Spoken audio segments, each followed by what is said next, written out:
भारतीय उद्योग, Indian industry. प्राचीन काल से ही भारत हस्तशिल्प, कुटीर उद्योग तथा वाणिज्य के लिए विश्व भर में विख्यात था। आधुनिक औद्योगिक युग के आगमन से पूर्व भारत में हस्तशिल्प तथा कुटीर उद्योग समुन्नत थे।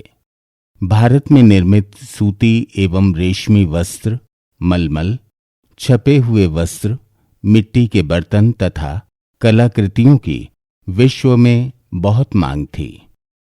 किंतु इंग्लैंड में प्रारंभ हुई औद्योगिक क्रांति ने परंपरागत भारतीय हस्तशिल्प तथा कुटीर उद्योगों का विनाश कर दिया।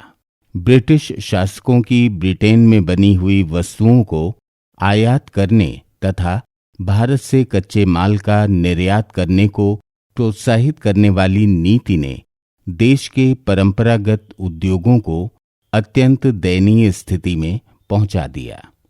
औद्योगिकीकरण से तात्पर्य राष्ट्रीय उत्पादन तथा निवेश के ढांचे में उद्योगों की बहुलता से है, जिससे सकल घरेलू उत्पाद तथा श्रम शक्ति के प्रयोग में औद्योगिक क्षेत्र का हिस्सा बढ़ जाए। औद्योगिकीकरण तथा औद्योगिक विकास को आर्थिक विकास का इंजन माना जाता है। कृषि क्षेत्र तथा सेवा क्षेत्र का विकास औद्योगिक विकास पर निर्भर करता है। औद्योगिक क्षेत्र का विकास एक ओर रोजगार तथा आय सृजन के द्वारा अर्थव्यवस्था में मांग सृजन करता है, वहीं दूसरी ओर अर्थव्यवस्था के लिए तीव्र गति तथा आत्मनिर्भर आर्थिक विकास का आधार तैयार करने में मदद करता है। जैसे जैसे कोई देश आर्थिक विकास की प्रक्रिया में अग्रसर होता जाता है, वैसे वैसे ही उसके सकल घरेलू उत्पाद में कृषि क्षेत्र का अंश कम होता जाता है एवं उद्योग तथा सेवा क्षेत्र का अंश बढ़ता जाता है।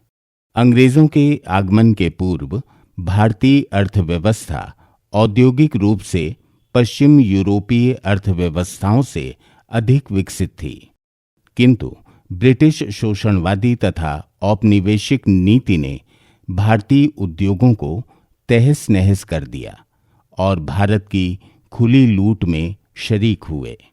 आजादी की पूर्व संध्या पर अंग्रेजों से विरासत में मिली गतिहीन तथा कमजोर अर्थव्यवस्था को दिशा देने के लिए सरकार ने 1948 में संसद में औद्योगिक नीति संबंधी प्रस्ताव पारित किया।